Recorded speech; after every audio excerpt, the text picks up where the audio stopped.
24/7.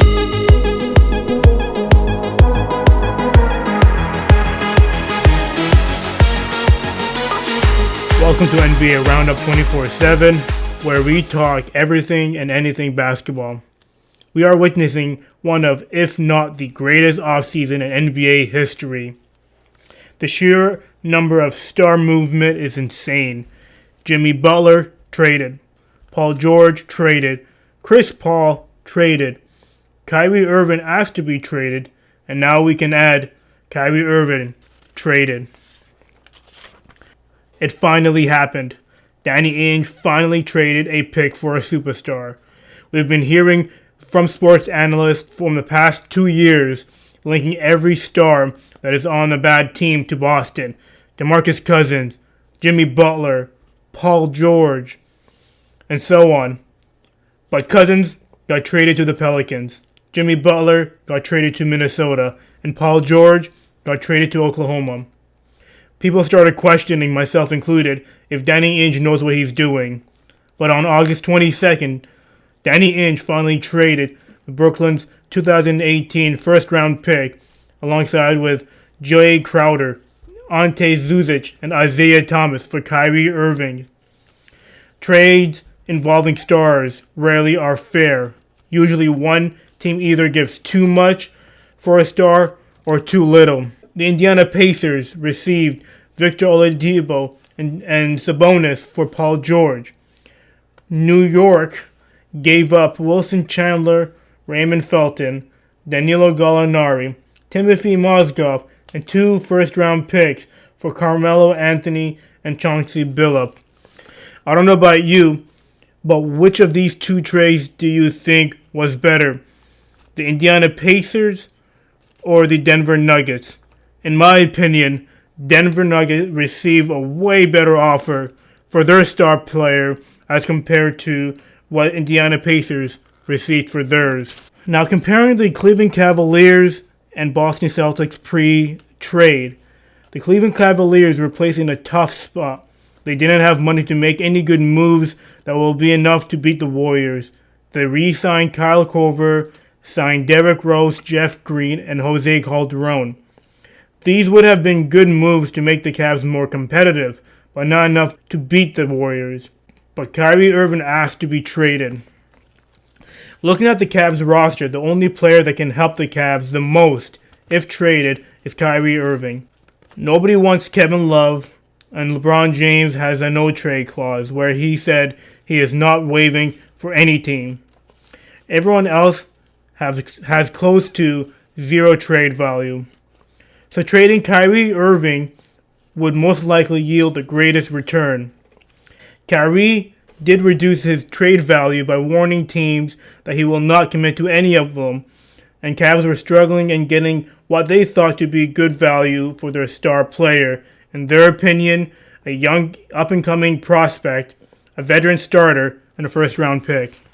Now Boston, on the other hand, seems like we're having a great offseason. They didn't get Jimmy Butler or Paul George, but they were able to sign Gordon Hayward and traded away Avery Bradley for Marcus Morris. Although Avery Bradley is the better player, Marcus Morris is on a very team-friendly contract, as Avery Bradley is a free agent next season. Take note that money is going to be a theme here, and in my opinion, why Boston did this trade. Now, Isaiah Thomas is a free agent next year and was playing out of his mind last year, leading his team to the best record in the Eastern Conference and is expected to ask for the max contract next season. Boston gave a max contract to Al Horford last offseason. They gave Gordon Hayward a max contract this offseason. They won't be able to afford 2 more max contracts.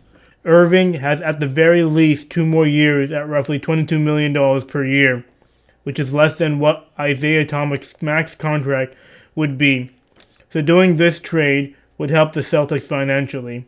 This trade also opens up playing minutes for Celtics youngsters in Jaylen Brown and Jason Tatum. This trade did not only make the Celtics good from a basketball perspective, or only from a financial perspective, but also from a developmental perspective.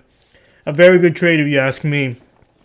From a Cleveland perspective, the Cavs are losing Kyrie Irving, but they are getting Isaiah Thomas in return. Looking at their stats from last year, they are extremely similar. Both shot 46% from the field. Both had more than 5-point assists per game. Irving was a little bit better at rebounding, but Isaiah Thomas was a better offensive player in the regular season, averaging 28.9 points a game, while Kyrie Irving scored 25 points a game. So Cleveland got a shorter version of Irving. That's pretty good. But they also got Jay Crowder, which is one of the better two-way wing players in the NBA. He has still a few more years remaining on his contract. On top of that, the Cleveland Cavaliers are also receiving the Brooklyn Nets 2018 first-round pick, which is most likely a top pick next year. So the Cavs got really good return for their star player. A comparable star player that is on his last year of his contract, a great two-way starter, and a great pick for next year. If LeBron leaves next year, the Cavs can rebuild with a high draft pick from Brooklyn and not suffer like in 2010 when LeBron left them for the first time.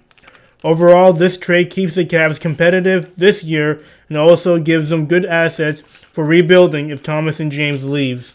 The only loser of this trade, in my opinion, is Isaiah Thomas.